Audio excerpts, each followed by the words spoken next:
एक पात्र में जल और दूध ले लीजिए, शुक्रवार का दिन। तो कहोगे गुरुजी ये कथा कहां से निकाल के लाए हो? तो विष्णु पुराण में से आप उसको स्मरण कर सकते हो। काय में से? विष्णु पुराण में से। एक पात्र में देसी गाय का दूध, जल उसमें रखकर, और आपके अगर लड्डू गोपाल हो, यदि आपके घर में ठाकुर जी हो, लड्डू गोपाल हो, विष्णु जी का कोई स्वरूप हो, श्री हरि का कोई स्वरूप हो, तो उस पर शुक्रवार के दिन आप संध्या के समय पर दुर्वा डालकर, उस दुर्वा से अगर लक्ष्मी जी के नामों का 108 बार उच्चारण कर कर, घी का दिया लगाकर, कैसर के चावल साथ में रखकर केवल उस जल का और दूध का मात्र छींटा देते हो, तो उसके घर में कभी लक्ष्मी की कमी नहीं आ सकती, संपदा बढ़ती चली जाती है। 108 बार लक्ष्मी के नाम का मात्र उच्चारण कर लेने पर, भगवान विष्णु के चरणारविंद पर, भगवान विष्णु के चरणों पर केवल उस दुर्वा का, जल का, दूध का सिंचन कर देने से भी लक्ष्मी की वृद्धि होती, लक्ष्मी देती, दुर्वा बढ़ती है। और दुर्वा का एक बहुत सुंदर गुण है महाराज, बहुत सुंदर गुण है दुर्वा का। जहां पर उसके भीतर गांठ आती है ना, वहां से 2 रास्ते बना देती है। बोलो बनाती कि नहीं बनाती? कभी दुर्वा देखी होगी आपने। जहां गांठ आई वहां 2 रास्ते बनाएगी, फिर गांठ आई फिर 2 रास्ते बनाएगी, फिर गांठ आई फिर 2 रास्ते बनाएगी। दुर्वा का क्रम ऐसा है कि हम भगवान को दुर्वा क्यों देते हैं, उसका कारण यह है कि मान लो हे परमात्मा, हे शंभु, हे गणेश, हे प्रभु नारायण, अगर मान लो मेरा एक रास्ता चलते चलते गांठ पड़ जाए, एक रास्ता मेरा बंद हो जाए, तो वहां से मेरे दूसरे रास्ते खोल देना। इसलिए दुर्वा भगवान को समर्पित करी जाती है। दुर्वा को समर्पित करने का क्रम ही यही है कि मेरे मार्ग खुल जाए, मेरी राह खुल जाए, मेरा मार्ग चारों तरफ खुलता चले। दुर्वा नीचे की ओर चलते चलते मार्ग खोलती चली जाती है।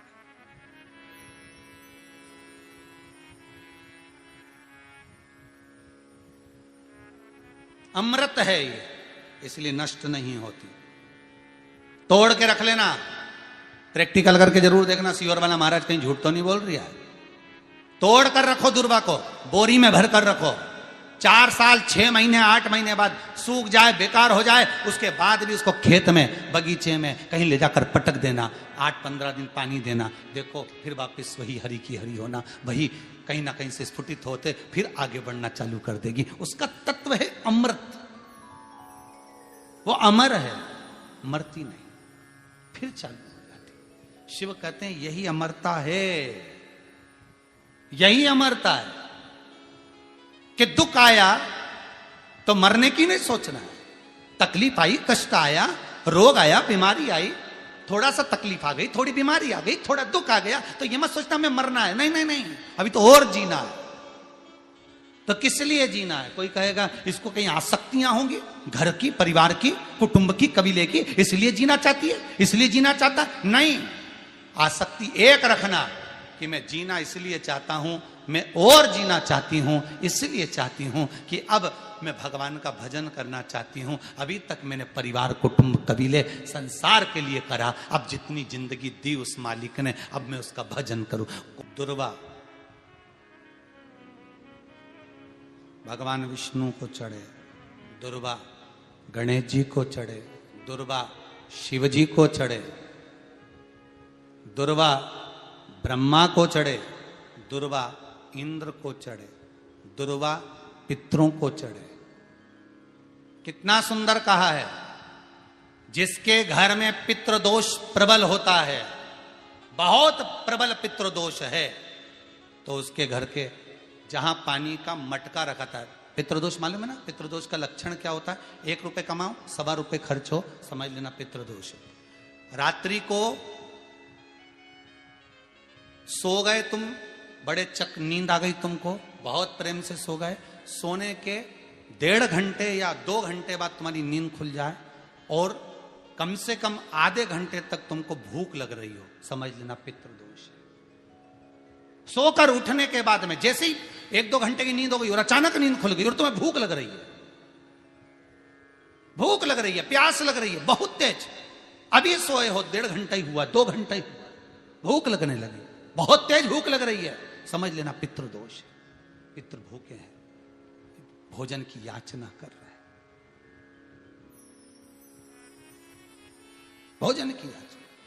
सोने के बाद तत्काल नींद खुले 2 घंटे के बाद भूख लगे, उसका भी एक समय बताया है महाराज ब्रह्मवर्ता पुराण के अंतर्गत कि रात्रि को सोने के बाद में 1 घंटे की नींद हो जाए और उसके बाद में 2 घंटे के अंदर वापिस नींद खुल जाए और भूख लगने लगे तो समझ लो पितृ भूखे हैं, भोजन मांग रहे, अन्न मांग रहे, पितृ दोष है।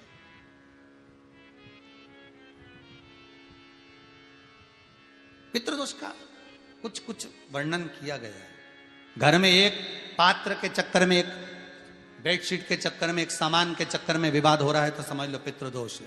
1 रुपया कमाया 1.25 खर्च हो रहा है, पितृदोष है। घर में एक बीमार, दूसरा फिर बीमार हो गया, तीसरा फिर बीमार हो गया, एक ठीक हुआ, एक बीमार हुआ, पितृदोष है। पितृदोष का भाव तो उसके लिए करना क्या है? शिव महापुराण की कथा कहती है सुंदर, गणेश जी का चरित्र वर्णन करता है स्कंद पुराण कहती है, विष्णु पुराण कहती है कि दुर्वा 21 दुर्वा की गांठ बनाकर, 7 गांठ 21 दुर्वा की बनाकर जो अपने पितरों का मटका, मटका मतलब परिंडा, हंडा जो भी पानी का भरते हो, उसके नजदीक में मात्र एक कटोरी में चावल रखकर उसमें अगर दुर्वा रख देता है तो मात्र 5 या 7 दिन में पितृदोष समाप्त होना प्रारंभ हो जाता है। उसके घर में लक्ष्मी की वृद्धि होने लगती है, सुख शांति अपने आप आने लगती है, उसका क्लेश समाप्त हो जाता है। दुर्वा में वो गुण है जो पितृ भी उसका भाग अमृत तत्व प्राप्त करना चाहता,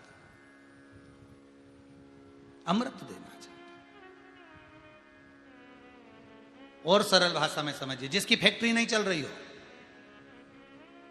फैक्ट्री में बार बार कुछ तकलीफ आ रही हो, गाड़ियां नहीं चल रही हो, 4 व्हीलर गाड़ियां ले रखी हैं, कभी ट्रक गड़बड़ हो रहा है, कभी ट्रक में ये हो रहा है, कभी गाड़ी में ये हो रहा है, कभी बस में ये हो रहा है, बस एक काम करना है, दुर्वा का थोड़ा सा भाग लेकर पानी के लोटे में उसको डालकर 5 अक्षत के दाने उसको पटक कर उस गाड़ी के अंदर उस कलश को रख दो, बस आधे घंटे के लिए, और उस पानी को चक्के के चारों तरफ डालते डालते जाइए दुर्वा के साथ में, तकलीफ नहीं देगा। फैक्ट्री का भी यही प्रमाण है। दुर्वा में वो अमृत तत्व छुपा है जिसका सुख आनंद दे जाता है, आनंद। शिव पुराण कह रही है महाराज, दुर्वा का एक नाम और है, उसका नाम है अमृत जन्मा। क्या नाम है? अमृत जन्म। दुर्वा का एक नाम और है। मारवाड़ी लोग इसको ध्रुवी बोलते हैं, ध्रुव बोलते हैं। दुर्वा का वो सुख।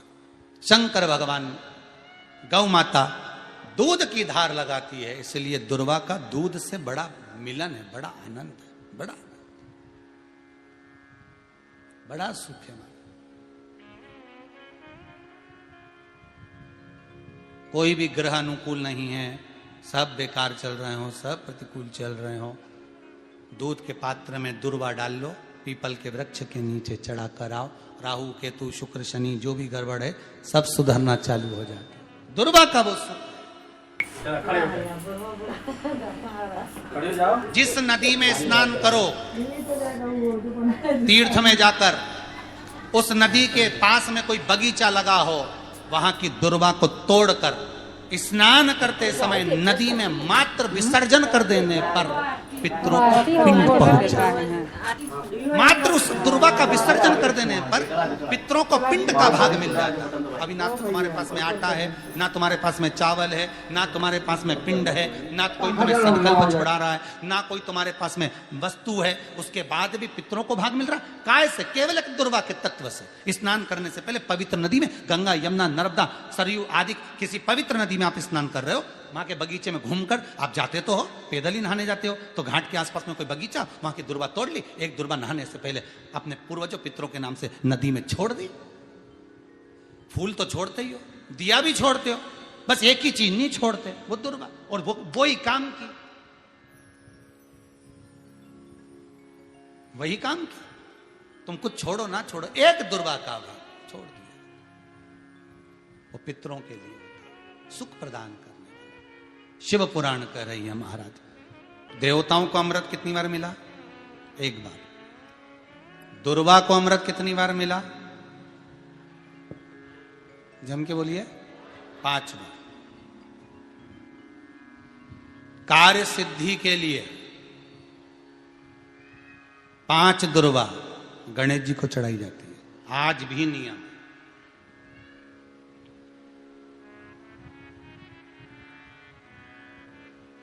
कभी आपको मौका मिला हो और आपने रावण संहिता पढ़ी हो। कौन सी संहिता? रावण संहिता। क्योंकि रावण शिव का उपासक था, भजन करने वाला था।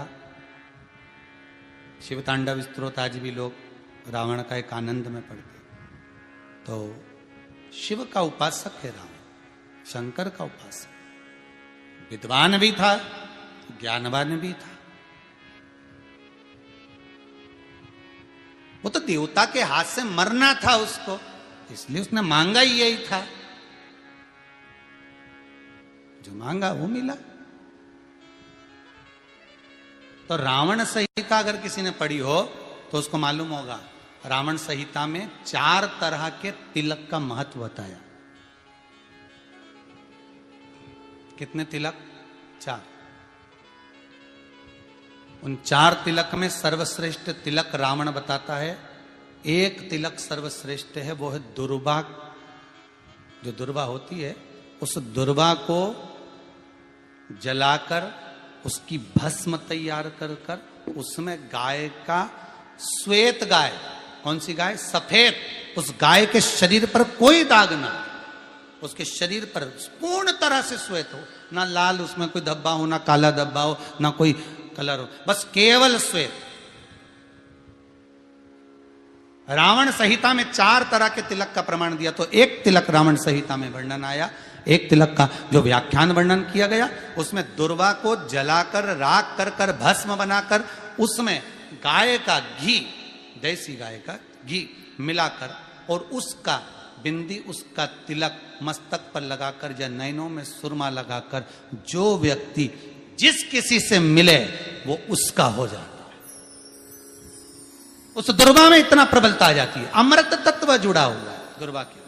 रावण संहिता में 4 तिलक बताएं, उसमें से सबसे 4 तिलक में अलग अलग, एक बेलपत्री की जड़ का तिलक है, एक आंकड़े की जड़ का तिलक है। रावण संहिता में 4 तिलकों का वर्णन है, उसमें मुख्य है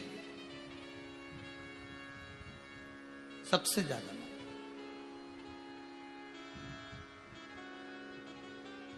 हम तो कहेंगे, अगर मान लो,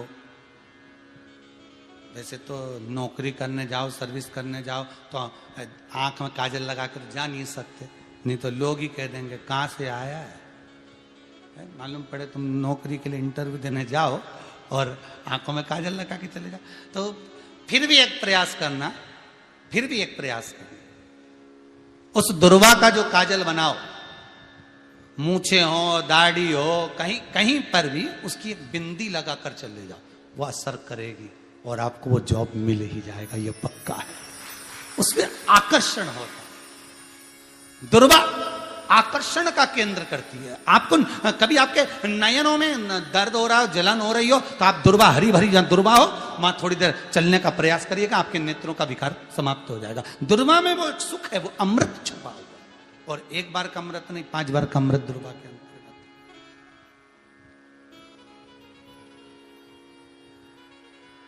कौन से देवता हैं जिनके ऊपर दुर्वा का जल दूध में मिला हुआ छीटा जाए? श्वेत गाय के। देखो, दूध का प्रमाण बार बार दुर्वा के साथ आया, उसका कारण क्या है? क्या कारण हो सकता है उसका? उसका एक कारण है, समुद्र मंथन के समय पर सबसे पहले कुछ निकला था, तो समुद्र मंथन में सबसे पहले निकली थी गौ माता निकली थी। क्या निकली थी? गाय। सबसे पहले निकली थी गाय। और कितनी गाय निकली थी? 5। पहली नंदा, दूसरी सुभद्रा, तीसरी सुरभि, चौथी सुशीला, 5वीं बहुला। ये 5 गाय समुद्र मंथन में निकली। अब समुद्र मंथन में जब गौ माता निकली तो सारे 33 कोटि देवता मंथन में जो लगे हुए थे, उन मंथन को करते करते देवता थक चुके थे। सारे देवता थक चुके थे। बहुला सुरभि और सुशीला से बोली, सुभद्रा से बोली, नंदा से बोली, अपना काम है, एक काम करो, अपन आप रूप दूध की धार बहाना प्रारंभ करो। अपने आप दूध की धार हम मृत्युलोक में हम भेजें इन देवताओं के लिए, तो देवताओं को अमृत तत्व मिलेगा, आनंद होगा। और गौ माता ने ऊपर खड़े होकर जो दूध बहाना प्रारंभ करा, वो देवताओं के मुख में आधा तो गया और आधा दूध समुद्र पर जब गिरा, और जो मंथन चल रहा था उस मंथन के चलते, कभी दूध का दही का मंथन करना तो क्या निकल कर आएगा, मक्खन आ जाएगा। वो मक्खन तैरता हुआ समुद्र की लहर से दुर्वा पर जा पड़ा। इसलिए आज भी दुर्वा के साथ में गौ माता के दूध का बड़ा प्रमाण है, वो भी देसी गाय, जर्सी नहीं, विदेशी नहीं, देसी गाय। और देसी गाय का दूध का बड़ा बड़ा प्रमाण है साहब। हम कई बार कथाओं में कहते हैं, जैसा खाया अन्न, बोलते जाओ, वैसा हो गया मन। जैसा पिया पानी, वैसी हो गई वाणी। और जैसा पिया दूध, वैसी बन गई बुद्ध। बुद्धि कैसे बनी है? दूध से बनी। डब्बे का दूध पियोगे तो डब्बे हो जाओगे, थैली का दूध पियोगे तो थैली, बोतल का दूध पियोगे तो बोतल। दूध का बड़ा असर।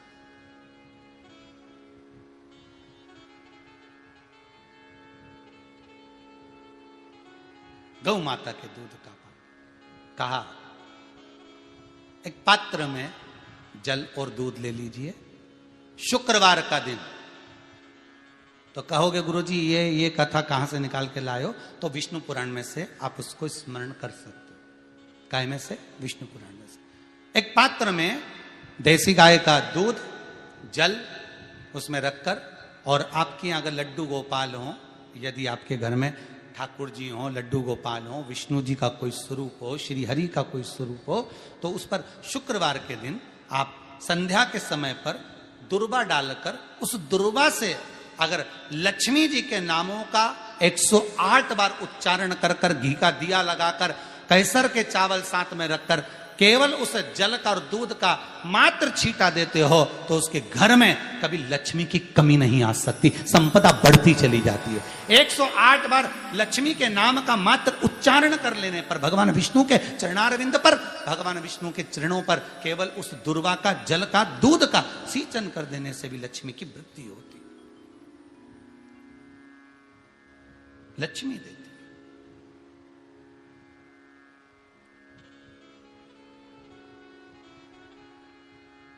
दुर्वा बढ़ती है। और दुर्वा का एक बहुत सुंदर गुण है महाराज, बहुत सुंदर गुण है दुर्वा का। जहां पर उसके भीतर गांठ आती है ना, वहां से 2 रास्ते बना देती है। बोलो बनाती कि नहीं बनाती? कभी दुर्वा देखी होगी आपने। जहां गांठ आई वहां 2 रास्ते बनाएगी, फिर गांठ आई फिर 2 रास्ते बनाएगी, फिर गांठ आई फिर 2 रास्ते बनाएगी। दुर्वा का क्रम ऐसा है कि हम भगवान को दुर्वा क्यों देते हैं? उसका कारण यह है कि मान लो, हे परमात्मा, हे शंभु, हे गणेश, हे प्रभु नारायण, अगर मान लो मेरा एक रास्ता चलते चलते गांठ पड़ जाए, एक रास्ता मेरा बंद हो जाए, तो वहां से मेरे दूसरे रास्ते खोल देना। इसलिए दुर्वा भगवान को समर्पित करी जाती है। दुर्वा को समर्पित करने का क्रम ही यही है कि मेरे मार्ग खुल जाए, मेरी राह खुल जाए, मेरा मार्ग चारों तरफ खुलता चले। दुर्वा नीचे की ओर चलते चलते मार्ग खोलती चली जाती है।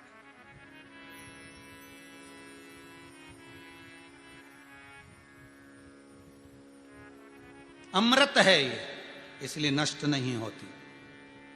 तोड़ के रख लेना, प्रैक्टिकल करके जरूर देखना, सियोर वाला महाराज कहीं झूठ तो नहीं बोल रही है। तोड़ कर रखो दुर्वा को, बोरी में भर कर रखो। 4 साल, 6 महीने, 8 महीने बाद सूख जाए, बेकार हो जाए, उसके बाद भी उसको खेत में, बगीचे में कहीं ले जाकर पटक देना, 8-15 दिन पानी देना। देखो फिर वापस वही हरि की हरि होना, वही कहीं ना कहीं से स्फुटित होते फिर आगे बढ़ना चालू कर देगी। उसका तत्व है अमृत, वो अमर है, मरती नहीं, फिर चालू हो जाती। शिव कहते हैं यही अमरता है, यही अमरता है कि दुख आया तो मरने की नहीं सोचना है। तकलीफ आई, कष्ट आया, रोग आया, बीमारी आई, थोड़ा सा तकलीफ आ गई, थोड़ी बीमारी आ गई, थोड़ा दुख आ गया, तो ये मत सोचना मैं मरना है। नहीं नहीं नहीं, अभी तो और जीना है। आया दरवाजे तक रोग, आया दरवाजे तक बीमारी, आया दुख दरवाजे तक, दुख क्यों ना आएगा? हमारे पूर्व का कर्म है तो दुख तो मिलना ही है। कोई महाराज जी तुमसे कह दे कि तुम्हें दुख ही नहीं आएगा, मैं बैठा हूं, तो महाराज जी से कहते ना तुम्हारे चरण कहां, मैं बता दो, क्योंकि दुख तो आएगा। जैसी करनी वैसी जो पूर्व में कर आए हो, भले आज तुम किसी को दुख नहीं दे रहे, भले आज तुम किसी को तकलीफ नहीं दे रहे, पर पूर्व का कर आए हो वो तो भोगना पड़ेगा। दो कारणों से मनुष्य का शरीर मिलता है, एक कर्म का भोग भोगने के लिए, दूसरा भगवान का भजन करने के लिए। भजन भी करो और दुख भी भोगो। जो मिला है किस्मत में, बड़े प्रेम से मिला, ना जाने क्यों मिला इतना दुख, उसका कारण होगा। वो कारण को ढूंढना बाद में, अपने को ढूंढने की जरूरत भी क्या, अपन तो भजन करो, भजन करोगे तो दुख कटेगा। मंदिर जाने से दुख नहीं कट रहा, दुख कैसे कट रहा है? मंत्र जपने से, नाम जपने से, राम कहने से, कृष्ण कहने से, शिव कहने से, भवानी कहने से। मंत्र जितना जपोगे उतना दुख कटता चले जाएगा, उतना दुख कटेगा।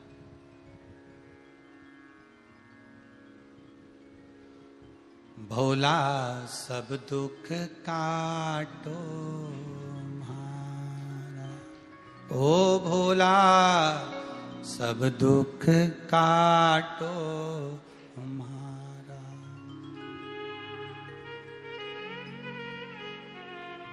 शिव शंकर जपूं तेरी माला, भोला। जैसे व्यक्ति का कोई काम नहीं हो रहा हो, बहुत दिन से लगे, बहुत समय से लगे, ये काम हो ही नहीं रहा, तो शंकर जी का नाम को उल्टा कर कर जपना चालू कर दो। नमः शिवाय ओम। आपको लगे कि आपके घर में शांति बिल्कुल नहीं है, क्लेश बहुत ज्यादा है, बहुत ज्यादा तकलीफ, हमारे घर में कुछ न कुछ जरा सी बात पर विवाद होता ही है, तो प्रयास करिएगा कि आप काली तिल थोड़ी सी, एक काली मिर्ची और 7 लौंग, क्या क्या तिल चीजें हैं, काली तिल, काली मिर्ची, 7 लौंग, केवल ये हथेली में रखकर अपना नाम और गोत्र बोलकर अपने दरवाजे से बाहर निकलकर किसी भी शंकर के मंदिर को समर्पित करिए। शिव पे नहीं चढ़ाने दें तो शंकर की चौखट पर रखें। महाराज, घर में कभी क्लेश नहीं होगा, बिल्कुल शांति, सहजता, प्रेम आपस। भगवान देवाधिदेव महादेव को जल चढ़ाते हैं, उसके 5 अलग अलग तरीके हैं। बहुत सावधानी से सुनना कथा, आपकी और हमारी जिंदगी की सार्थकता को सिद्ध करने वाली कथा। आज पंजाब की इस पवित्र भूमि पर अगर यह प्रसंग निकला है तो इसको आप अगर सुनेंगे तो आपका जीवन सार्थक होगा। शिव जी को 5 तरह से जल चढ़ाने का तरीका है। जैसे पंचामृत होता है, दूध, दही, शहद, घी, शक्कर, ये सब पंचामृत के अंतर्गत आते हैं, उसी तरह शंकर जी को 5 तरह से जल चढ़ाने का क्रम वर्णित किया गया। अब उसको समझेंगे, बहुत सावधानी से समझिएगा। पहला, जल लेकर आए, सीधे डायरेक्ट शंकर भगवान के शिवलिंग पर चढ़ा दिया, ये प्रथम जल का चढ़ाने का तरीका। दूसरा, जहां से पानी बहकर जाता है, जहां से जल बहकर जा रहा है, उसके ठीक विपरीत जल उत्तर में जा रहा है, आप दक्षिण में खड़े होंगे और दक्षिण में खड़े होकर उत्तर की ओर मुख करेंगे और शिव जी को जल समर्पित करेंगे। यह रोग मुक्ति करने वाला है और हमारे रोग पर हमें विजय प्रदान करने वाला। यह जल चढ़ाने का था। एक सीधे मंदिर में गए, लोटा भरकर जल उठाया, शिव जी को चढ़ा दिया। दूसरा जल, जहां से पानी बहता है, शिव जी का चढ़ा हुआ जल जहां से बहकर जाता है, उसके ठीक विपरीत में शिव जी का जल इधर जा रहा है तो तुम यहां खड़े हो, तुम यहां बैठो, यहां मत बैठना, यहां मत बैठना, इधर बैठो। अगर रोग का निवारण है तो यहां बैठकर। तीसरा, अशोक सुंदरी से जल चढ़ाते चढ़ाते शिवलिंग तक लेकर जाना और शंकर भगवान के शिवलिंग पर पूर्ण जल समर्पित करना।